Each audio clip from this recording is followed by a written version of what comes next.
नमस्कार। मैं सरोज कुमारी, सहआचार्य राजनीति विज्ञान, राजकीय महाविद्यालय नौहर।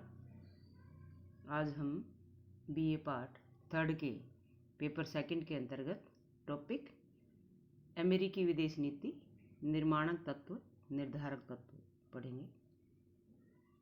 अमेरिकी विदेश नीति का टॉपिक हम आज प्रारंभ करने जा रहे हैं और आज इसके निर्माणक तत्व या निर्धारक तत्व पढ़ेंगे।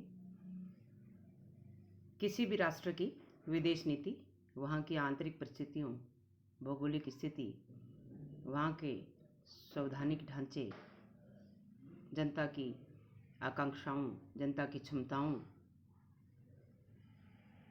आदि कई फैक्टर से, कई तत्वों से निर्धारित होती है, कई कारणों से प्रभावित होती है। और अमेरिकी विदेश नीति भी इसी वजह से कई तत्वों से प्रभावित है। कई तत्वों ने इसके निर्माण में, इसके निर्धारण में रोल प्ले किया है, अपनी भूमिका का निर्वाह किया है। तो अमेरिकी विदेश नीति के निर्माणक तत्व पढ़ रहे हैं, जिसमें पहला आता है भौगोलिक स्थिति। भूगोल में जो अमेरिका की स्थिति है, प्राकृतिक दृष्टि से जो विश्व में उसकी स्थिति है, वह काफ़ी महत्वपूर्ण रही है, काफ़ी फेवरेबल रही है अमेरिका के लिए।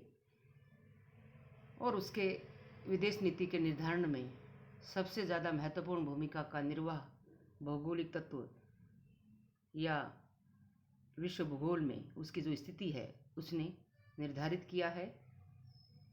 एक फ्रेंच राजदूत ने कहा था कि यह देश ऐसा भाग्यशाली है कि उत्तर और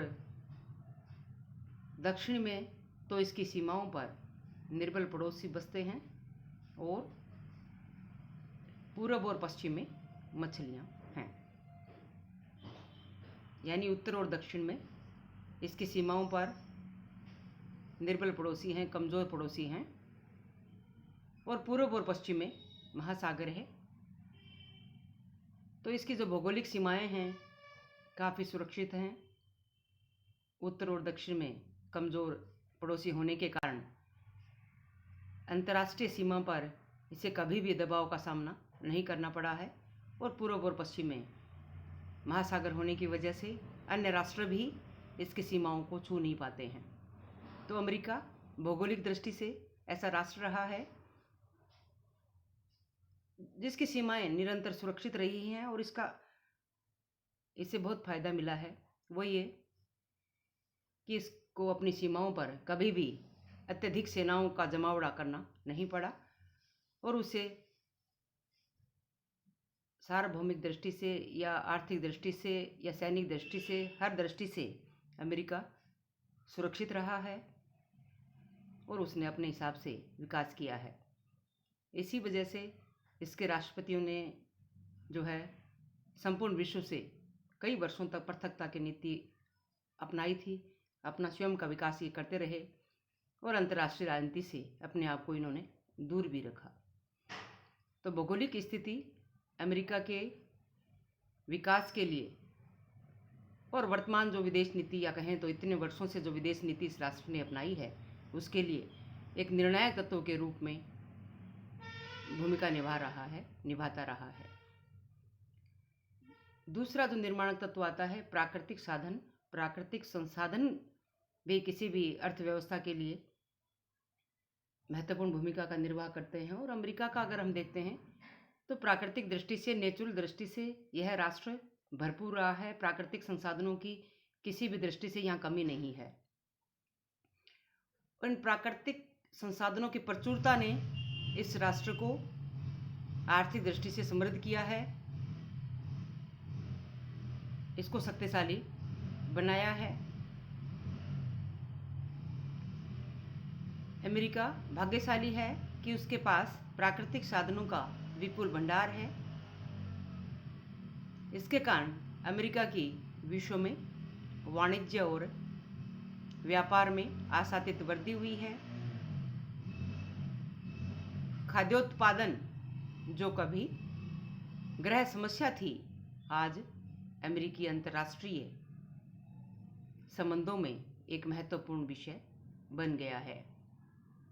यानी प्राकृतिक संसाधनों की कमी इस राष्ट्र में कभी नहीं रही, और खाद्योत्पादन की दृष्टि से देखें, खाद्यान्न की दृष्टि से देखें तो कभी समस्या हुआ करता था, लेकिन कई वर्षों से अमेरिका ने इस समस्या को हल कर लिया है।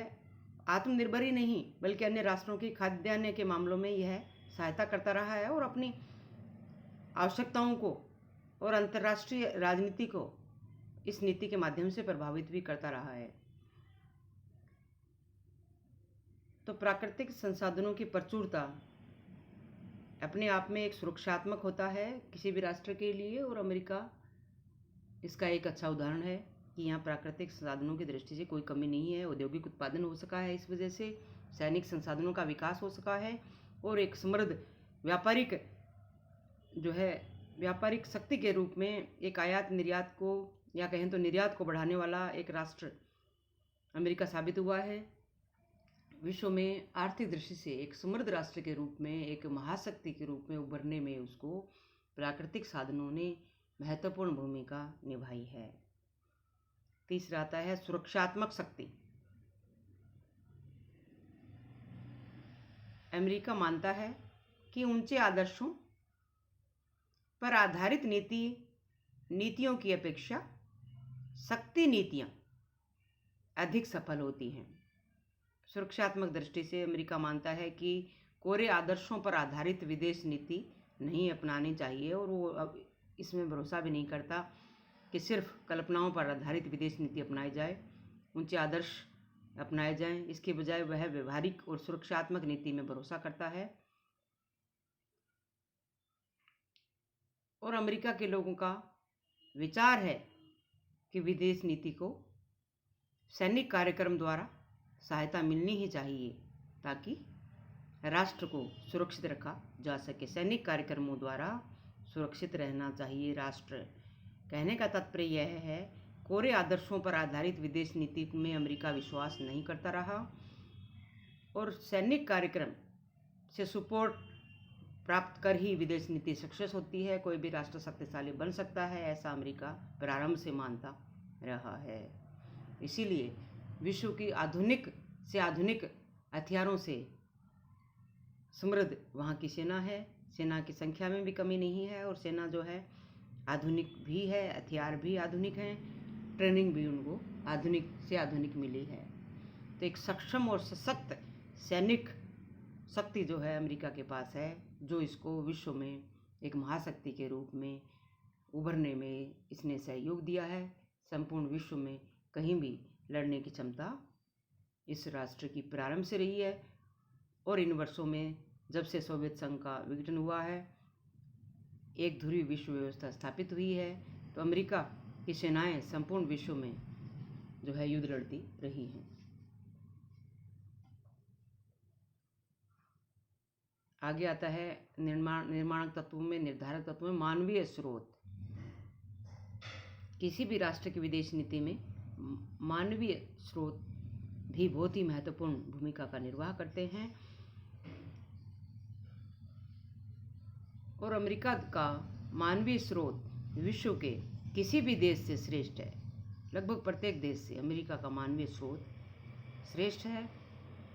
औसत अमेरिकी श्रमिकों का प्रति व्यक्ति उत्पादन अधिकतर देशों से अधिक है, यानी जनसंख्या भी पर्याप्त है, और जनता की जो क्षमताएं हैं, जनता की जो क्वालिटी है, वह किसी भी अन्य राष्ट्र से अधिक है। यह अमेरिका को एक महाशक्ति बनने में महत्वपूर्ण भूमिका निभाता रहा है। अमेरिका की जनता राष्ट्रभक्ति की भावना से भी प्रेरित है, इसके साथ साथ शिक्षित और ट्रेंड है, सक्षम है। इसलिए हर व्यक्ति की या प्रति व्यक्ति की जो काम करने की क्षमता है अन्य किसी भी राष्ट्र से अधिक होने की वजह से भी ये राष्ट्र जो है महाशक्ति बन सका है। तो मानवीय स्रोत एक बहुत बड़ा स्रोत होता है किसी भी राष्ट्र के लिए, जो अमेरिका के लिए हमेशा अग्रणी रहा है। आगे आता है गृह नीति और दबाव गुट। गृह नीति और दबाव गुटों का अमेरिका की विदेश नीति पर इतना प्रभाव पड़ता है कि अनेक बार कार्यपालिका के लिए उसकी अवहेलना करना संभव नहीं होता। अमेरिका की फिलिस्तीन संबंधी नीति अल्पसंख्यक यहूदियों को ध्यान में रखकर बनाई गई थी। यानी गृह नीति और दबाव गुट अमेरिका में प्रारंभ से ही बहुत महत्वपूर्ण भूमिका निभाते रहे हैं। और अमेरिका की जो आंतरिक स्थिति है, जनता के जो अलग अलग गुट बने हुए हैं, दबाव समूह बने हुए हैं, उनका भी अमेरिकी विदेश नीति के निर्धारण में महत्वपूर्ण योगदान रहा है, महत्वपूर्ण भूमिका उसकी रही है। और अमेरिका की जो फिलिस्तीन संबंधी जो नीति रही है, इजराइल का समर्थन करने वाली, फिलिस्तीन का जो विरोध करने वाली नीति रही है, उसका मुख्य कारण जो है अल्पसंख्यक यहूदियों के जो समूह बने हुए हैं उसकी वजह से रही है। तो अंदर के दबाव समूह का विरोध जो है वहाँ की कार्यपालिका भी नहीं कर पाती और उनके अनुरूप उसको ढलना पड़ता है। आगे आता है संवैधानिक बंधन। संवैधानिक बंधन किसी भी राष्ट्र के लिए महत्वपूर्ण होते हैं और अमेरिका भी ऐसा ही है। जनतंत्रात्मक और संघीय प्रणाली वाला राष्ट्र होने के कारण अमेरिका की विदेश नीति को अनेक संवैधानिक बंधनों का सामना करना पड़ता है। संविधान और सर्वोच्च न्यायालय के निर्णयों ने विदेश नीति के संचालन में केंद्रीय सरकार के हाथों को जकड़ रखा है। युद्ध और संधि के निर्णय पर सीनेट का समर्थन आवश्यक है। जनतंत्रात्मक प्रणाली है, इसलिए निरंकुश नीतियां अपनाई नहीं जा सकती। और दूसरी बात यह है कि जनतंत्र में भी अधिक जनतंत्रात्मक संघात्मक प्रणाली होती है और वह भी अमेरिका में अपनाई हुई है। इसलिए जो है संवैधानिक बंधन और ज़्यादा हो जाते हैं और सर्वोच्च न्यायालय के निर्णय भी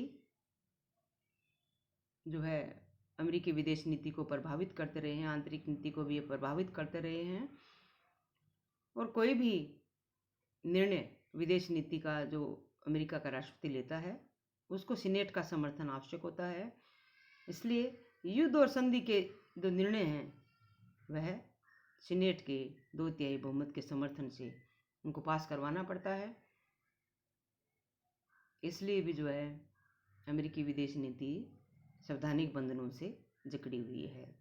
अकेला राष्ट्रपति युद्ध और संधि के निर्णय लागू नहीं कर सकता, उसके लिए सीनेट का समर्थन आवश्यक है। तो संवैधानिक बंधन भी अमेरिकी विदेश नीति को निर्धारित करते रहे हैं।